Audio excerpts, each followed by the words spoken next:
আসসালামু আলাইকুম। আপনারা দেখছেন সিবিএন টিভি ইউএসএ সংবাদ বুলেটিন। সঙ্গে আছি আমি আইনাল হক। শুরুতেই এসেনশিয়াল হোম কেয়ার সংবাদ শিরোনাম। যুক্তরাষ্ট্রে অপরাধ করলে ভিসা বাতিল, ভবিষ্যতে প্রবেশেও নিষেধাজ্ঞা। যুক্তরাষ্ট্রের মধ্যপ্রাচ্য নীতিতে পরিবর্তন, সিরিয়া নিষেধাজ্ঞা শিথিল ও গাজায় যুদ্ধবিরতি আলোচনা শুরু। এবং ট্রাম্পের নেতৃত্বে যুক্তরাষ্ট্র ফের সরে গেল ইউনেস্কো থেকে। শুনছিলেন এসেনশিয়াল হোম কেয়ার সংবাদ শিরোনাম। এবার বিস্তারিত। যুক্তরাষ্ট্রে বসবাসরত বা সফররত বিদেশিদের জন্য কঠোর বার্তা দিয়েছে দেশের সরকার। মার্কিন ভিসাধারীরা কোনো অপরাধে জড়ালে তাৎক্ষণিকভাবে তাদের ভিসা বাতিল করা হতে পারে এবং ভবিষ্যতে যুক্তরাষ্ট্রে প্রবেশেও স্থায়ী নিষেধাজ্ঞা আরোপ করা হতে পারে। ভারতে অবস্থিত মার্কিন দূতাবাসের এক বিবৃতিতে জানানো হয়, ভিসা কোনো অধিকার নয়, বরং এটা একটি সুযোগ, তাই এর অপব্যবহার করলে শাস্তি নিশ্চিত। বিশেষজ্ঞরা মনে করছেন ডোনাল্ড ট্রাম্প প্রশাসনের কঠোর অভিবাসন নীতির অংশ হিসেবেই এ পদক্ষেপ নেওয়া হচ্ছে।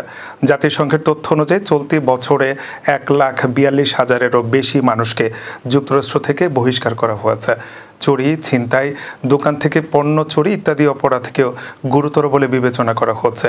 মার্কিন বিচার বিভাগ জানিয়েছে, এসব অপরাধে বিদেশি নাগরিকদের ভিসা বাতিল, বহিষ্কার ও ভবিষ্যতে প্রবেশে স্থায়ী নিষেধাজ্ঞা দেওয়া হতে পারে।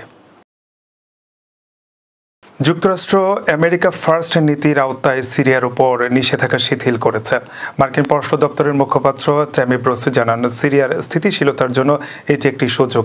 সিরিয়ার সব পক্ষ সংঘাত বন্ধে সম্মত হয়েছে, সাথে গাজায় যুদ্ধবিরতি আলোচনা আবার শুরু হয়। মার্কিন বিশেষ দূত স্টিভ উইটকফ টেকসই মানবিক সহায়তা নিশ্চিত করার চেষ্টা করছেন, তবে হামাস আগের যুদ্ধবিরতি ভঙ্গ করেছে বলে অভিযোগ উঠেছে। অন্যদিকে যুক্তরাষ্ট্র ইউনেস্কো থেকে সরে এসেছে। ফিলিস্তিনকে স্বীকৃতি দেওয়ার বিষয় এবং ইসরায়েলের বিরুদ্ধে একপক্ষীয় আচরণ মেনে নেওয়া হচ্ছে না বলে যুক্তরাষ্ট্র জানিয়েছে। যুক্তরাষ্ট্র জাতিসংঘের শিক্ষা, বিজ্ঞান ও সংস্কৃতি সংস্থা ইউনেস্কো থেকে আবারও সরে দাঁড়ানোর ঘোষণা দিয়েছে। মন্ত্রণালয়ের মুখপাত্র ট্যামি ব্রুস বলেন, ইউনেস্কোর ইসরায়েল বিরোধী মনোভাব এবং ফিলিস্তিনকে রাষ্ট্র হিসেবে স্বীকৃতি দেওয়ার সিদ্ধান্ত যুক্তরাষ্ট্রের নীতির পরিপন্থী। এছাড়া সংস্থাটি বিশ্বায়নবাদী ও মতাদর্শিক এজেন্ডায় অগ্রসর হয় যুক্তরাষ্ট্রের জাতীয় স্বার্থের সঙ্গে মিলছে না বলে অভিযোগ করেছেন তিনি। 2017 সালে প্রেসিডেন্ট ডোনাল্ড ট্রাম্পই প্রথম ইউনেস্কো থেকে দেশটি সরে যাওয়ার সিদ্ধান্ত নিয়েছিলেন। পরে জো বাইডেন আমলে আবার সদস্যপদ ফিরে পাওয়া সত্ত্বেও এবার পুনরায় প্রত্যাহারের পথে দেশটি। এর আগে 1983 সালে প্রেসিডেন্ট রোনাল্ড রেগানও রাজনৈতিক কারণে ইউনেস্কো থেকে সরে গিয়েছিলেন। বিশ্ব ঐতিহ্য সংরক্ষণে ইউনেস্কোর অবদান থাকলেও যুক্তরাষ্ট্রের মতে সংস্থাটি এখন রাজনৈতিকভাবে পক্ষপাতদুষ্ট এবং বিতর্কিত অবস্থান নিয়েছে, যা গ্রহণযোগ্য নয়। এবারে কর্ণফুলী ইনকাম ট্যাক্স সংবাদ শিরোনাম। সাতকানিয়া সমিতি ইউএসএ ইনকের বনভোজনে বর্ণিল আয়োজন। সবচেয়ে বেশি ঝুঁকিতে 8 রোগী, উন্নতির দিকে 23 জন। এবং নিজের প্রাণ বিলে শিক্ষার্থীদের বাঁচানো সেই মাহারিন জিয়াউর রহমানের ভাতিজি। আবারও স্বাগতম সিবিএন টিভি ইউএসএ সংবাদ বুলেটিনে। শুনছিলেন কর্ণফুলী ইনকাম ট্যাক্স সংবাদ শিরোনাম। এবার বিস্তারিত। নিউ ইয়র্কের কিংস পার্কে আনন্দ ঘন ও উৎসবমুখর পরিবেশে অনুষ্ঠিত হচ্ছে সাতকানিয়া সমিতি ইউএসএ ইনকের 5ম বার্ষিক বনভোজন।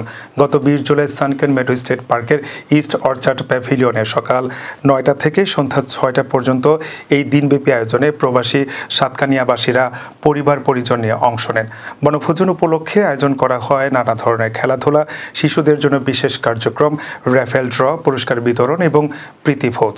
প্রাণবন্ত সাংস্কৃতিক পরিবেশনা ও অংশগ্রহণকারীদের সর্ব উপস্থিতি অনুষ্ঠানটিকে রাঙিয়ে তোলে।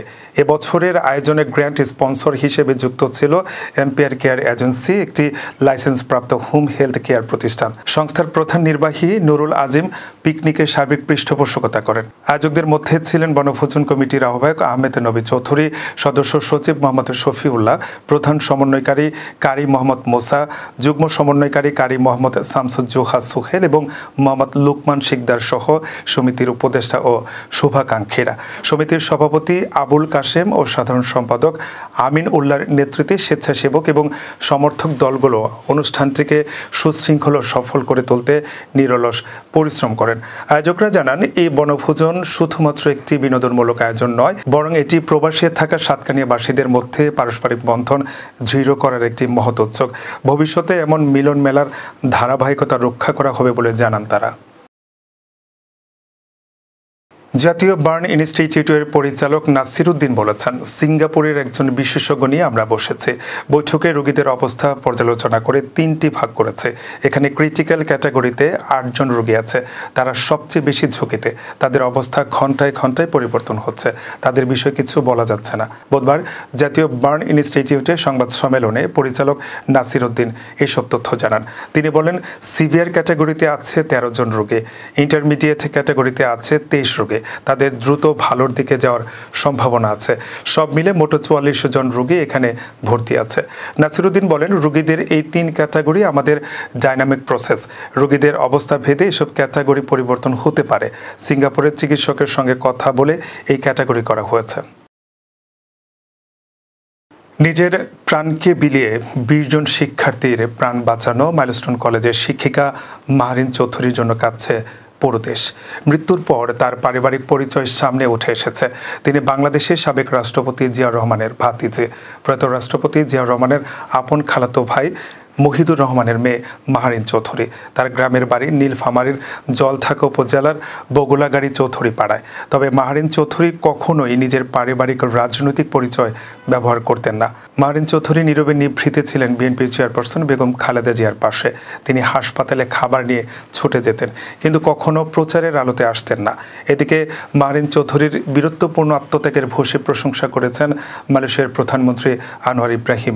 এক শোক বার্তায় শিক্ষিকা মাহরিন চৌধুরীর আত্মত্যাগের কথা স্মরণ করে তিনি বলেন, নিহতদের মধ্যে ছিলেন শিক্ষক মাহরিন চৌধুরী, যিনি সাহসিকতার সঙ্গে শিক্ষার্থীদের নিরাপদে সরিয়ে নিয়ে যান এবং পরবর্তীতে আরও শিশুদের বাঁচাতে ধোঁয়া ও আগুনের মধ্যেও ফিরে যান। তার অসামান্য সাহস ও আত্মত্যাগ স্মরণীয় হয়ে থাকবে। দর্শক, এই ছিল সিবিএন টিভি ইউএসএর সংবাদ বুলেটিনে। শেষ করছি। পরবর্তী বুলেটিন দেখার আমন্ত্রণ জানিয়ে এতক্ষণ সাথে থাকার জন্য ধন্যবাদ সবাইকে।